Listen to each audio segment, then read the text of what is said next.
de un tiempo a esta parte, como les he explicado, hemos estado viendo algunos pasajes que no están incluidos en la Biblia, por lo tanto decir que son pasajes bíblicos es completamente incorrecto.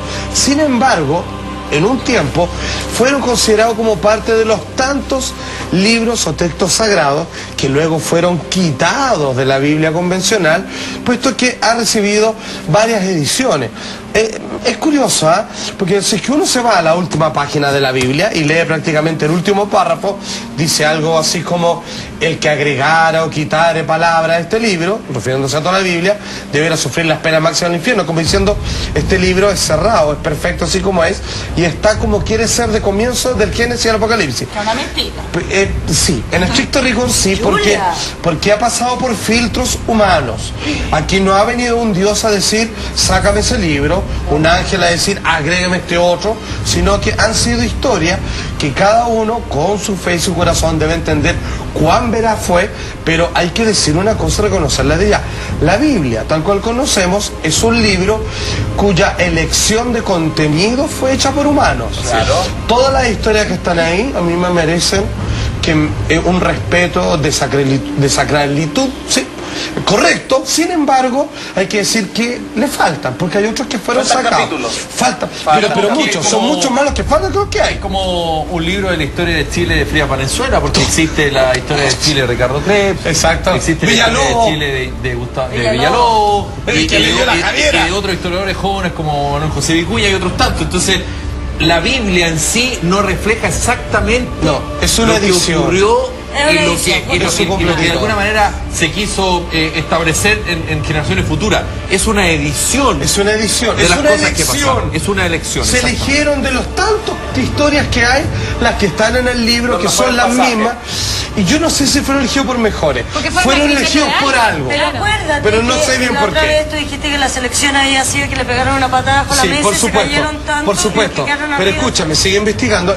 Y eso sí. Esa es una teoría. Pero, no, es una teoría, es un hecho histórico. Es innegable. Ningún cura que se precie de tal, ningún jesuita estudioso te va a poder negar eso. Eso fue así. Qué bueno que dijiste que eso era estudioso. Sí, por supuesto. No hay otros que no los voy a incluir. Pero diga que también volvieron a subir algunos que se habían caído. Exacto. Y eso es lo que pasa. Y hubo otros años más, que no hace mucho, hace aproximadamente 300, se volvió a hacer una última revisión y hicieron, y creo que le pegaron unas corregemas y dijeron, ya, ahora sí, y de ahí le pusieron el que se agregase o quitase palabras, porque crearon un canon. Lo debería editado el Ministerio de Educación, hubiera salido todo. Hubiera salido todos esos pasajes. Pero eso es mucho mejor los libros de Pero hubiera pasado.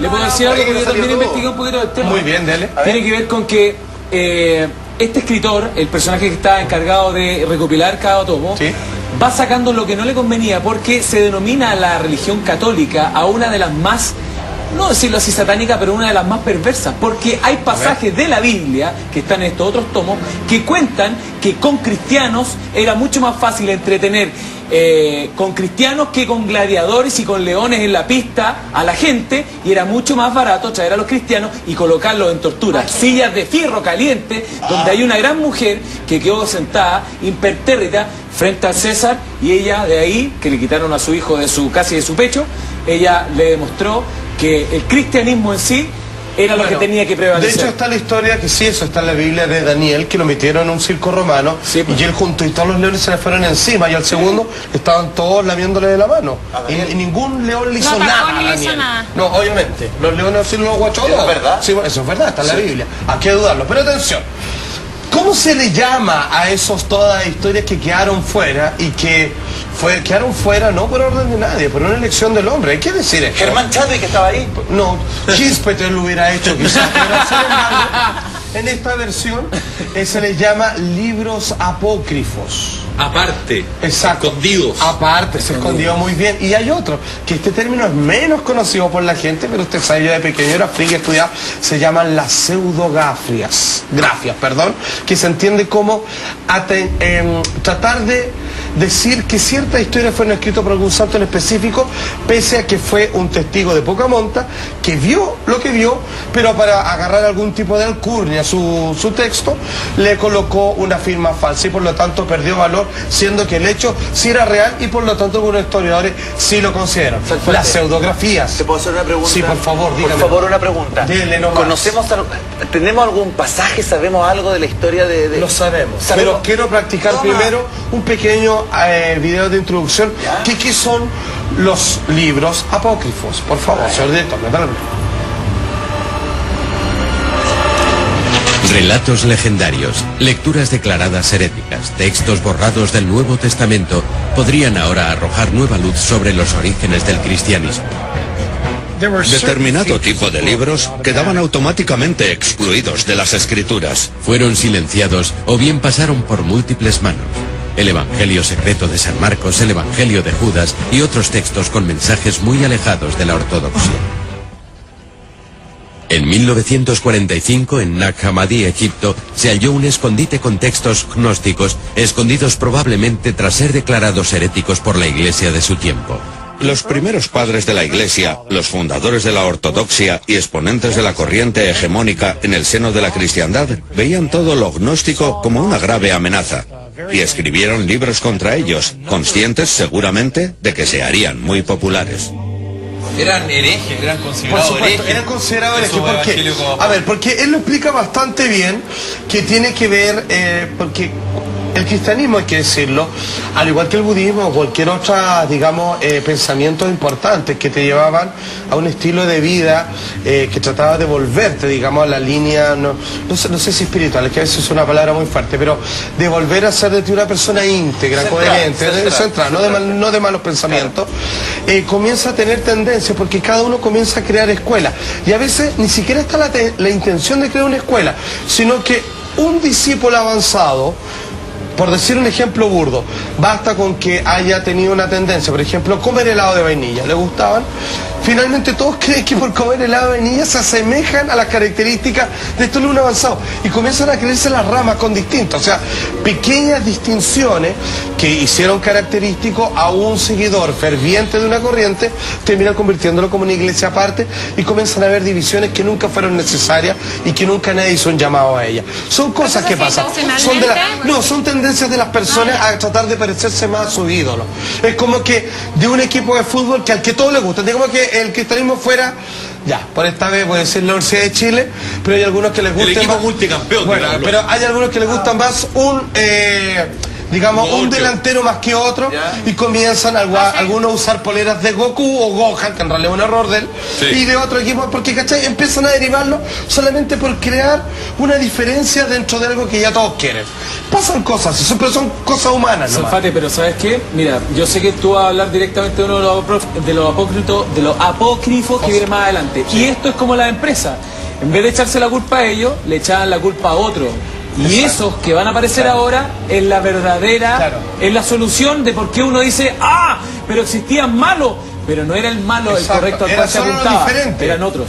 Ahora hay que decir algo, los que ganaron, lo voy a decir con todas sus letras, los que ganaron fueron los malos. No eran los que tenían razón, fueron los que lograron tener más poder de convencimiento y lograron tener la mayor cantidad de seguidores. Y ellos decidieron en algún momento aplastar a los otros, que nunca estuvieron en pugna, pero en algún momento dijeron, ¿sabéis qué? Como que tenemos el 60% de los seguidores y los otros 5 se dividen entre 10, 15, 17%. Arrasemos y digamos que ellos no son los correctos y nosotros somos la única palabra. Y una vez que hacen eso, es que se provoca el maldito monopolio y ahí empezaron a hacer correcciones y de hecho el 8 de abril de 1546, después que se logró esa unificación, terminaron por hacer el escrito del libro tal cual lo conocemos. Pero ¿cómo funcionan los apócrifos con el cristianismo? Vamos viendo. Segundo video, métale play, mira. Y ya vamos a ir con los milagros de Jesús. Algunos analistas ven en estos textos la evidencia de que casi desde su origen no hubo un solo cristianismo, sino muchos. Pero hubo escasa tolerancia con esa diversidad. Esa cultura sectarista no tenía futuro en un proyecto como el de la cristiandad, un proyecto que para cuajar durante tantos años y décadas de rodaje necesitaba una doctrina unitaria e incontestable que contara con todas las adhesiones. El cristianismo era una fe enfocada hacia la ortodoxia, hacia una rectitud en el modo de pensar. Y apartándose de todo eso, no había una sola fe, sino una multitud de grupos cuyas pugnas la abocarían a su extinción. Los cristianos de los siglos II y III mantuvieron toda suerte de debates y batallas por la fe. Únicamente un grupo salió victorioso de todas esas batallas. Solo uno de esos grupos consiguió crecer, crecer y crecer, y tras tanto crecer, llegó a alcanzar tal dimensión que se halló en posición de autoproclamarse única doctrina ortodoxa. Y una vez que todas sus fuerzas opositoras habían desaparecido, reescribió la historia, proclamando que fue siempre la fuerza mayoritaria y sus escrituras las legítimas. Y esa ha sido la visión que se ha perpetuado en el tiempo. Pero ahora sabemos que no decían la verdad. No decían la verdad. Como en todo grupo importante, grande de... Fueron consumidos por el poder, hay que decirlo. Existen las facciones. Existen las facciones. Y las facciones en algún momento sirven para unificar, pero en algún momento cuando las facciones entran en pugna, se genera el rompimiento. Mira, y prevalece... Por supuesto. La que tiene más seguidores, la que tiene más fuerza. ¿Cuál es el problema acá? Que yo, es lo único que yo, pues yo con mucho respeto, usted le sabe, Felipe Afero, todo el deseo, es cuál es el problema que yo voy a dar son los dogmas, porque los dogmas no permiten interpretaciones, los dogmas es una ley inmutable a través de la época, o sea, esto es, y es en el 100 antes de Cristo y es en el 2012. Sí. Y lo que no tiene sentido, porque deberían cambiar las cosas. Estaba la Iglesia Católica en un momento, tenía con el rey Arturo, o sea, con... Esto le gustó, eso ya me dio una fantasía épica. No. Los dragones, mierda, que se sepa. Octavo, Enrique VIII. Enrique VIII no lo dejan separarse. Claro, y él quiere casarse con Ana Bolena. Él quiere el protestante. Él quiere el protestante. Exacto, que es lo mismo, pero no te puedes casar. Nomás por culo, pero aquí nos podemos casar. Exactamente. Por ejemplo, ¿cachai? Entonces se van haciendo por conveniencia. Ahora es más divertido entender por qué no dejaban casarse, que son más heavy. Pero ahí cuando los cachó, pero bueno, es otra historia. El caso es que, atención, quiero que me ponga toda la atención del mundo y quiero que me escuche bien lo que voy a decir, porque esto va a molestar a muchas personas. Uno de los libros que yo tengo de mi biblioteca personal, yo usted sabe que yo regalo muchos libros, pero hay algunos libros que no los muevo, están los Evangelios Apócrifos, y los leí cuando tenía un poquito más de 12, 13 años de haber tenido, y los leí con mucho cuidado, iba anotando cositas en un cuaderno, como hacía yo de flick. Pues bien, yo cuando empecé a escribir esto, me llamaba mucha atención, tenía mucha cercanía con los milagros de Jesús, me gustaban mucho, me gustaba la historia, cómo él se movía, con sus palabras. Y cuando leí estos libros, chuta, me chocó un poco porque habían unos que me reafirmaban y me amplificaban ese cariño de este niño.